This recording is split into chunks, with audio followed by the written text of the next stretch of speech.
You got to be really careful what you feed your brain, because sooner or later your brain's going to buy it. Hey, we welcome the good and we welcome the bad, in the sense that if you think that anything that we are saying is wrong, a lie, a scam, whatever that may be, please present it in a well-researched way, and we'll receive that feedback.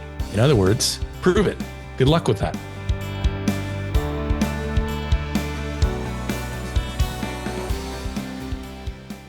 Rich, so you and I were talking before we hit the record button, and I was sharing with you that, and all of our viewers and listeners are going to actually, I think, really appreciate this, from the sense of just all the noise that's out there, and the misconceptions, and the fact that sometimes people would rather just be insulting or really emotionally charged up versus presenting a rational argument or a different perspective.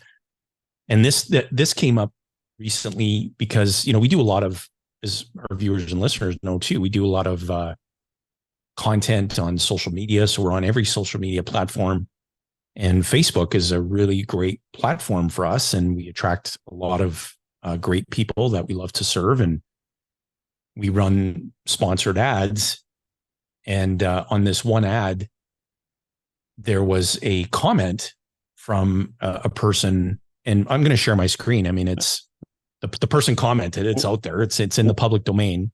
I'll use Ryan and James. They like to say, assume angelic intentions. For this individual. But additionally, it's like, okay, what's that, Jayson? You guys run a business and you market your business to grow and help and serve people? Oh, it's a fascinating idea. Amazing. Imagine that. You want to be in business long enough to serve the people that you serve. No kidding. Marketing for your business. Isn't that incredible? And so the ad that I'm talking about is this one that invites people to go to learnwithjay.com and to watch a webinar, and that's it. And the webinar is delivered on the house, no charge, no cost. And the whole intention, and you can volunteer to do it or not volunteer to do it. Hence, it's completely up to you if you want to watch that webinar and register for it or not. Yeah. And so the whole intention is to educate and to provide people with a deeper understanding of the process of becoming your own banker, the infinite banking concept. And this particular ad has received 125 shares. It's got 150 comments. Like it's very engaging. Over 700 likes. Like it's a great ad. Like it's very effective. And so this person comes on and says, keywords, borrow your own money and then pay it back with interests. Exclamation marks. You have to save the money in cash value first, exclamation marks. And the first 2 years minimum of your savings go straight to his commission, exclamation marks. This is a new scam way to talk about whole life insurance. Nothing but a wealth robber, exclamation marks. How many people do you think that have passed away owning whole life insurance and their family received a tax-free death benefit check, felt like they had any of their wealth robbed? I've never met a critic at a funeral of someone who's passed away that's received a very large tax-free windfall of money. I've never met a critic there using language like this person uses. And I had responded to her outside of the fact that I shared in good humor that she set a Guinness Book of World Record for the highest utilization of exclamation points. I pointed out some factual things to her as a professional courtesy, and she went on to respond. The facts are this. Now let's address this person's facts, Richard. Why would you buy a policy to save money? Well, Victoria, there's a difference between what a person's buying and what they're implementing. And what we're talking about here is the implementation of a process. And the tool that we utilize to implement the process is dividend paying participating whole life insurance. And that tool is a tool that requires the payment of premium, not the saving of money. That tool accumulates cash value, which, Victoria, you may not have been advised that cash value isn't money. And so understanding what's really going on, which is you're paying premium, and in exchange for that premium, you're receiving all of the contractual guarantees that the life insurer is legally bound to fulfill and to honor. And she goes on to say, when you put your money away into a savings account, whether it gains interest or not, why would I have to borrow it to take it out and pay it back with interest? Why am I being loaned my own money? Well, Victoria, if you would have read the previous comment carefully, you would know and understand that you're not borrowing your own money. Your money is paying premium. The money you're borrowing is the insurance company's money, and that's an insurance company that you co-own. So you're not being lent your own money. Your policy's cash value serves as collateral for the money that you're borrowing. And all of your cash value continues increasing daily without interruption, uninterrupted by the policy loan that you've taken. The loan balance is a lien on the death benefit of the insurance policy. So not if, but when you die, the insurance company is going to subtract the loan balance from the total death benefit, and the residual balance is going to be paid to your named beneficiaries income tax free. When your clients die, your company keeps all of their savings, doesn't go to their family. You probably for our audio listeners, this is going back to Victoria's comments, what she's saying here. Oh, yeah. You probably don't explain that part, right? How about the first 2 years of monthly savings contributions going to your commissions, not into their account? Obviously, Victoria needs to see an illustration of a participating dividend-paying whole life policy that is properly designed for the implementation of this process. Because, Victoria, when my clients die, we don't keep any of their savings because we never received any of their savings. And 100% of the total net death benefit of their policy is paid to their named beneficiaries income tax free. And if you're referring to cash value as being savings, I would ask you to watch this episode again and play the record at a very slow speed so that you can absorb the facts. The cash value is the net present value of the future payment of a death benefit. Let that bake your noodle. The best part is when I go to review this episode personally and I'm listening at like 1.8 or 2x speed, that part that you just did there is actually going to sound like at a normal pace, which is going to be kind of fun for me. That's a really good point. Yeah, that's the truth. And how about the first 2 years of monthly savings contributions going to your commission, not their account? Victoria, that's just simply not true.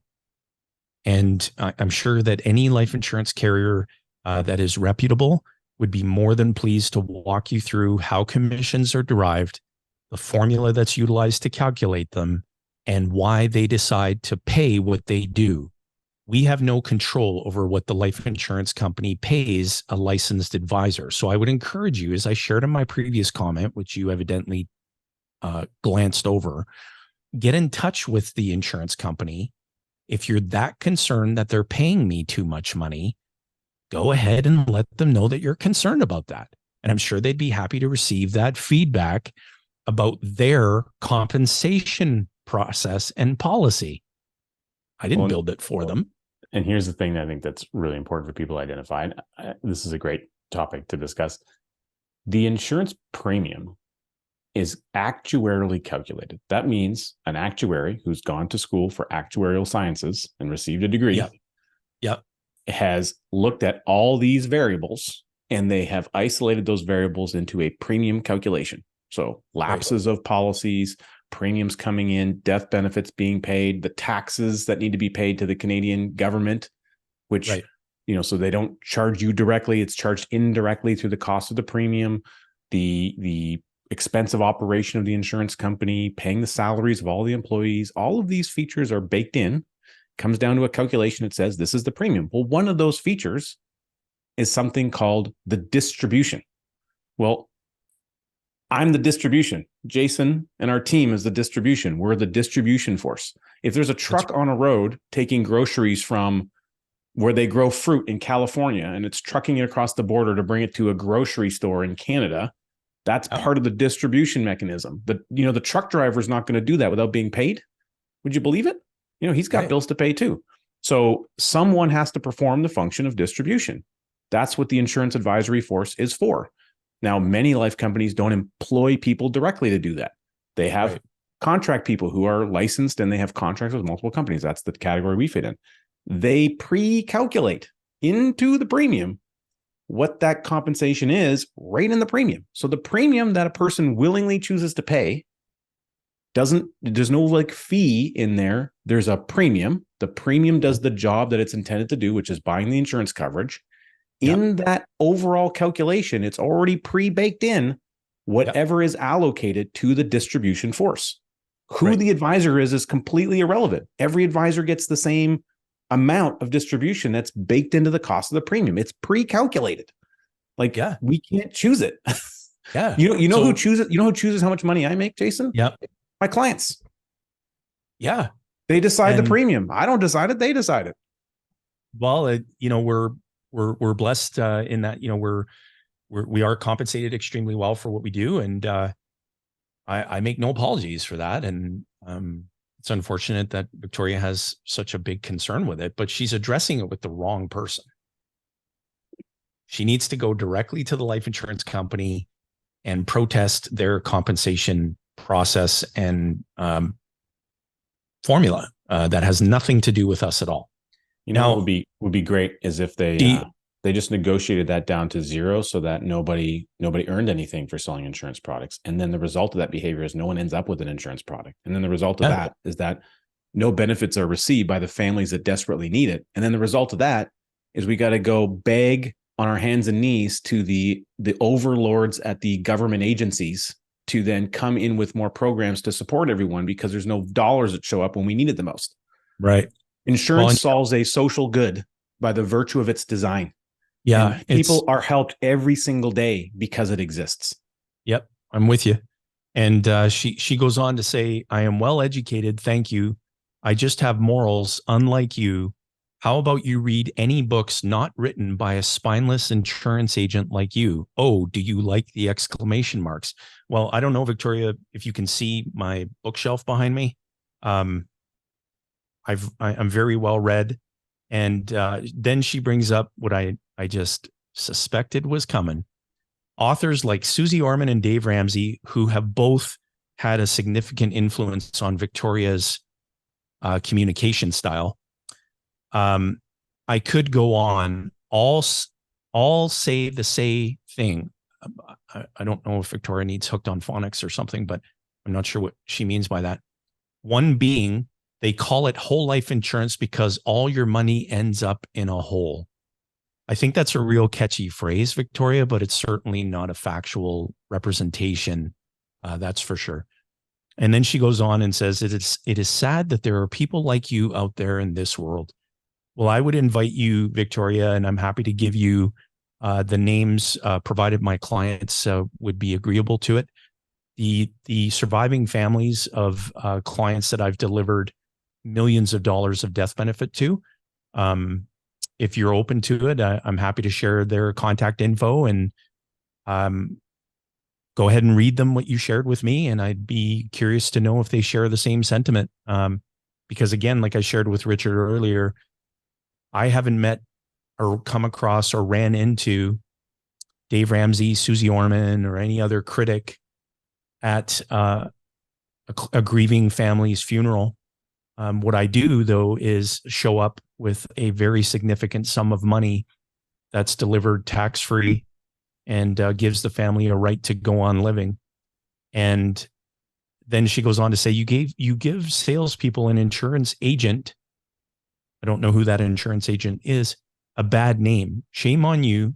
Respond with rude comment about me and tell me more about your Google reviews of people that don't realize they are being screwed. So, Rich, as you know, we have just a couple Google reviews.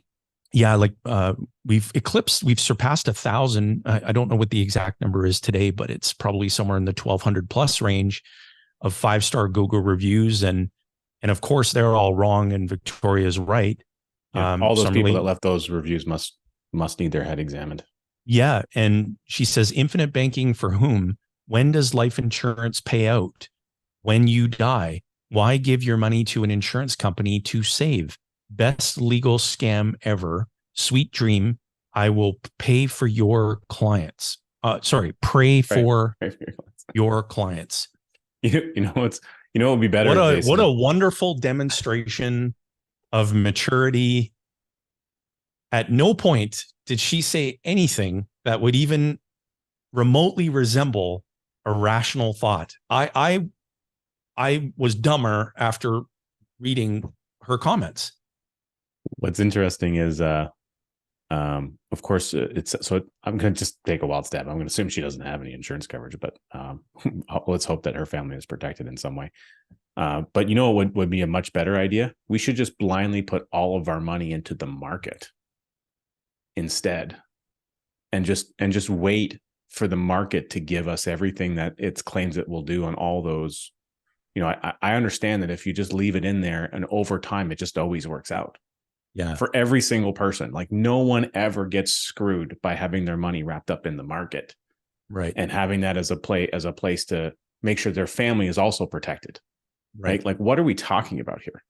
If, this goes into the idea of being self-insured, which certain financial entertainers promote, the idea of buying term and investing the difference. Except what people don't do is they buy really expensive term that isn't going to be there when they need it.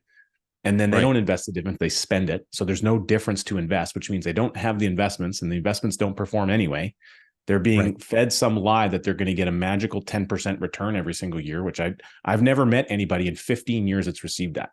So maybe I just haven't been in the business long enough. There's a couple of people who've achieved that 10% return every single year like clockwork, and they've never been down in the markets. But I will tell you this: I have met lots of people who bought into that idea and that advice, and lo and behold, the time went by anyway. 15 to 20 years later, now they're meeting with us, and they're showing us their policies that they have, their insurance contracts. They haven't paid off their mortgage like they thought they were going to. They had the best of intentions. Yeah. They don't have the money saved up in their investment accounts like they thought they were going to, because they had the best of intentions, but life got in the way, and the market didn't always perform. So the values aren't where they should be. Right. They still have kids or family at home, and they still have spouses that they need to support. And because they still have mortgage and debt to tackle, but now they're running in a position where next year, 3 years from now, 5 years from now, the insurance that they have, which is term insurance, is going to skyrocket in price 3, 4, 5, 600% what they're paying. Yeah. Yeah. And the result is that they're going to get rid of that coverage when that happens, because they don't have the financial capacity to fund it. Then there'll be no insurance. There is no self-insured, because they didn't get the investment returns that they were promised, and they stand to leave their family destitute. That's what's actually happening. And that's what I see when I meet with people. It happens, a couple of times a month I meet with people who are in that situation, and it's ridiculously unfortunate. It's like a knife into the heart, because it didn't need to be that way. Yeah. And it could have been simply solved by being mindful of the fact that you can pay a larger premium, get access to a lot of capital that's being created by the insurance company by owning that contract, fund the things in life that you're spending your freaking money on anyway, practice some behavioral principles about returning the money back to the pool of capital that you control. And, life is just a lot easier, and the stress melts away. Yeah, it's everything that you've shared is very, very accurate and factual. The one thing that I did in response to Victoria is I did share with her, I said, look, your passion's commendable. but your approach is terrible. And, the Dave Ramsey and Susie Ormans of the world, I believe that they're well-intentioned people. I have nothing to substantiate that. I just believe it.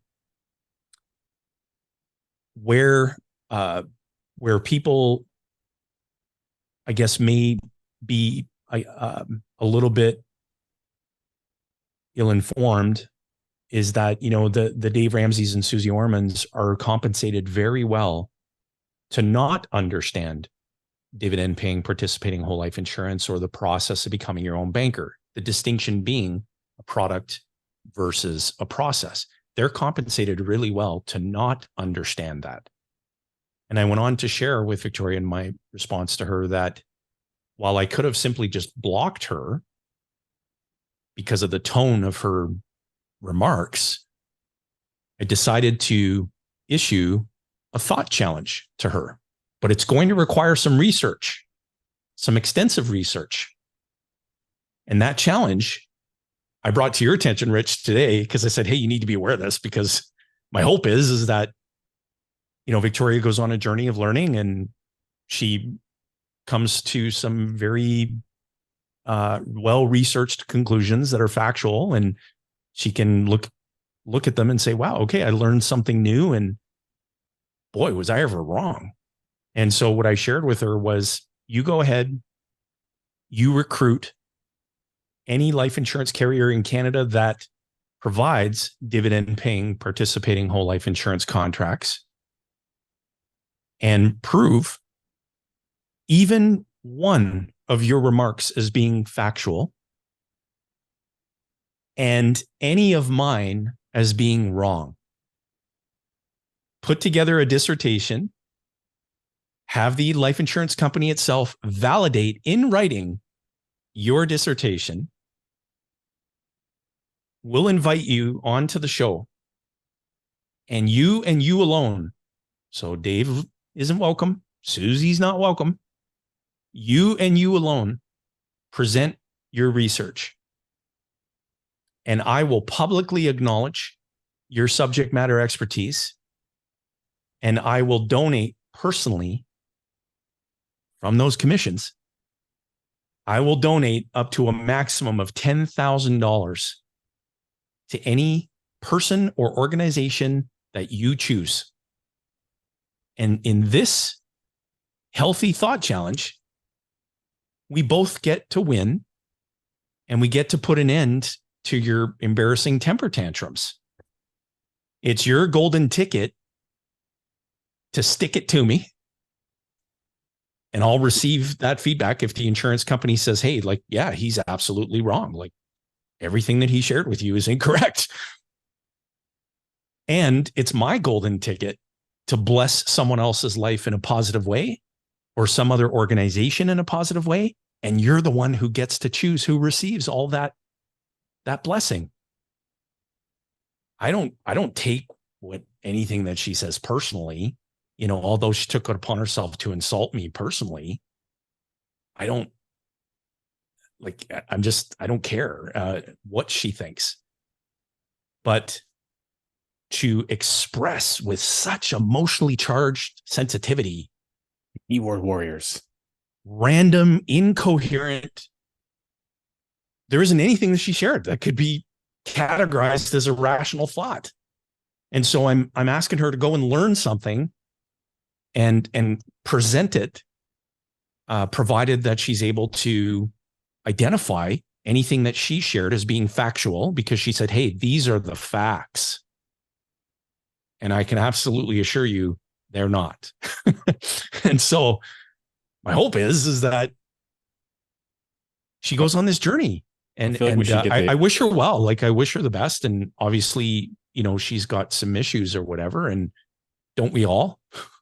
I feel like we should get that intro music to somehow play it on this podcast episode. Remember that show from I think it was the late 80s or whatever. It was The Facts of Life. Oh, yeah. Get that tune in here somewhere. Yeah, I remember that. A couple of things I think that just come up for me, and I just want to circle back to the Daves and the Susies of the world, or the financial entertainers that are out there. And one thing that comes up for me, because there's several, and they become popular, and lots of people will do these reaction videos on YouTube and blah, blah, blah. That's all fine and dandy. But there's people who call into a radio program, and then there's 30-second sound bites of advice that are delivered. And I get really frustrated by that. It bothers me a great deal. So I don't care who that person is. I don't think anyone should be, first of all, I don't think you should be receiving, accepting, and implementing 30-second sound bites of advice or 2-minute TikTok sound bites of advice. That is not a financial plan or a strategy. So please don't do that. Recognize that people who call into radio programs, and radio programs are designed to be marketing oriented tools of their own nature.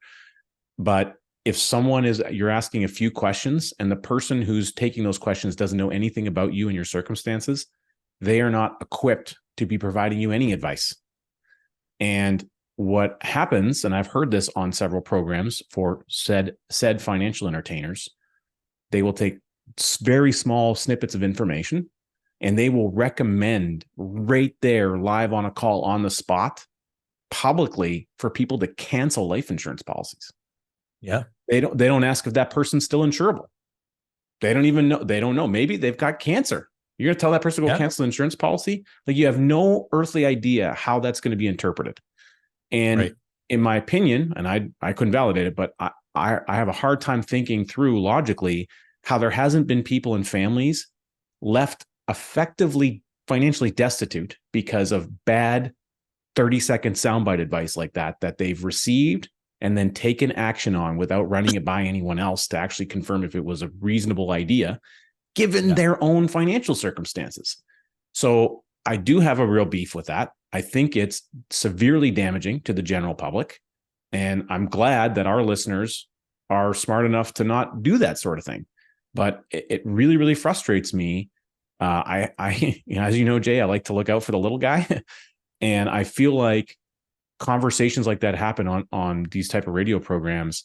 They just have such a potential to truly negatively impact and really destroy the legacy that people have built without any context of any kind about what's happened in their life, what's gone on. You know, earlier today, we did an amazing interview from another podcast episode with Michael Isom, who wrote this amazing book, What We're Worth. In that, he tells this incredible story, his life story that literally financially ruined him to the point of like D-Day. Like he was checking out and he was going to be gone. And this, like really, really impactful story. Yeah. But had he called in and gotten some 30-second soundbite advice, who's to know what would have happened? And people who got their back up against the wall in different financial circumstances, we don't know their story until you actually find out what their goals and their objectives are and what's going on. Like, it's just so insane to me that we could take that little bit of what Nelson would say, take a little bit of information and jump to an absurd conclusion. And to a degree, I think that's what this commenter on this Facebook, post is doing.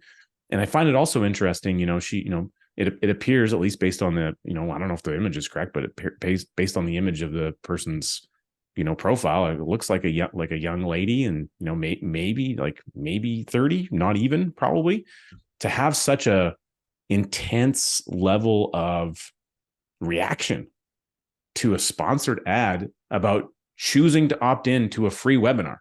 Like, if the ad, I see Facebook ads, you know what I do? I just scroll by them if I don't like them. You can also click a little button that says stop seeing the ad. You just move on. What compels you to go into some kind of a keyboard war with people? I don't understand the mindset of that. It just completely baffles me. I know. And that's why I said, I could have just simply blocked her. But I always want to find the best in people and just want them to if you're going to get that emotionally sensitized, I think it would be even more effective if it was actually supported by facts.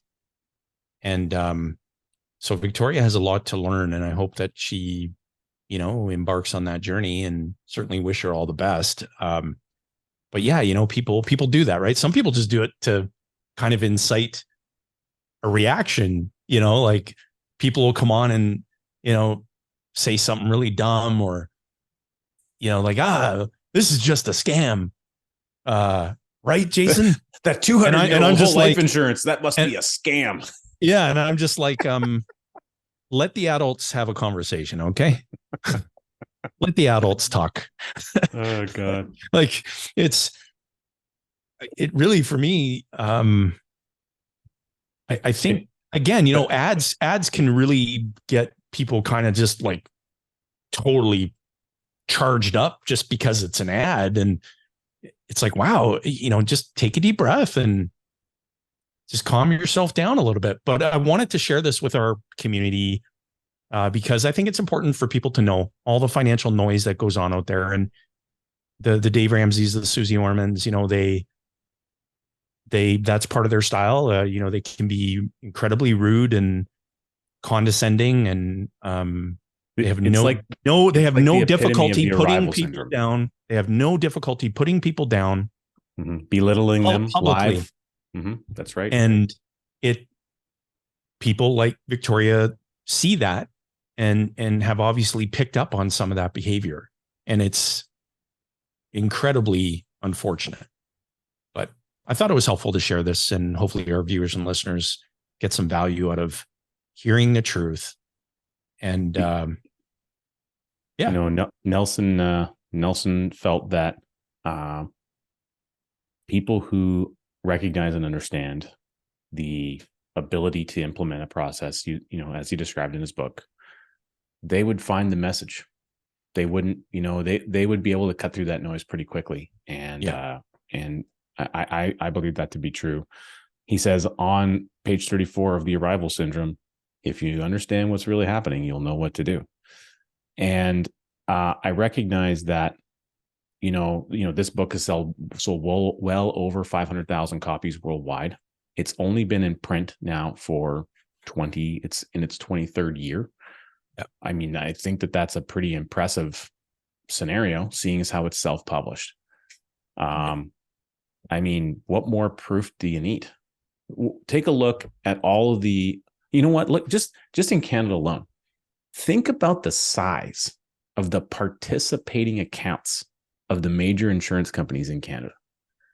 I mean, if we added them all together, I'm going to do a rough calculation here. Like I think that we're probably pushing $35 to $40 billion. Something like that. It's going to be more than that.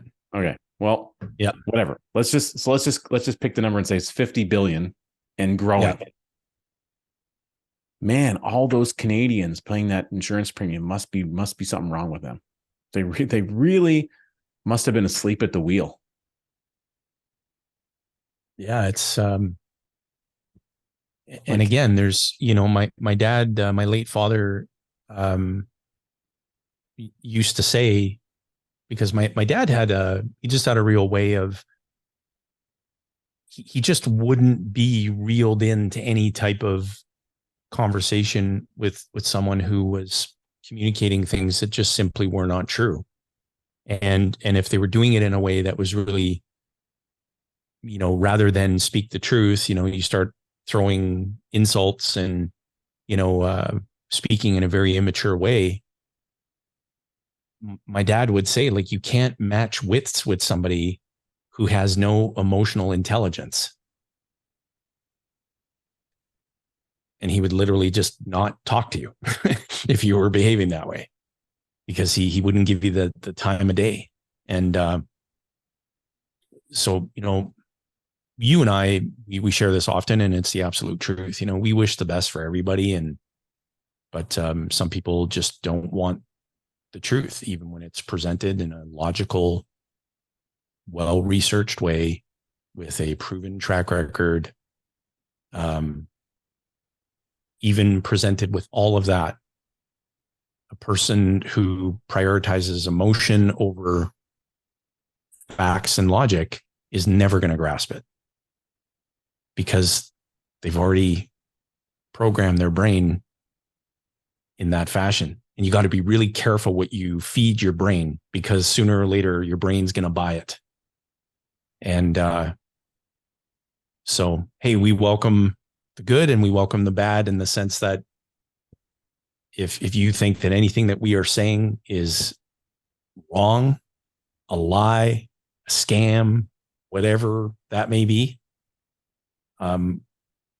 please present it in a well-researched way, and we'll receive that feedback. In other words, prove it. Good luck with that. Anyhow, this was fun. And Victoria, thanks for being a good sport. I hope you take me up on my healthy thought challenge.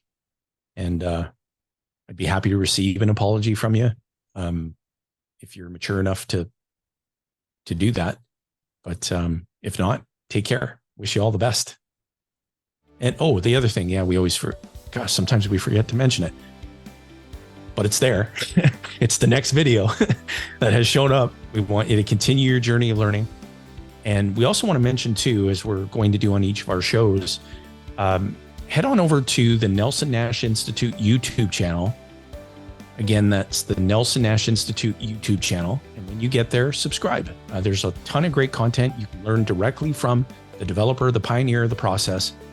We've been working very closely with the Nelson Nash Institute to help the Institute create and post even more great archived content from Nelson. And that's been a real blessing and a real honor to do. And we encourage you to head on over there and subscribe. If you think our content is great, you're going to get a ton of value from the Institute's channel as well. So again, that's the Nelson Nash Institute YouTube channel. Make the rest of your week outstanding. And thank you all again for tuning in and for viewing. We appreciate you. Rich, this was fun. Thanks, buddy. Cheers.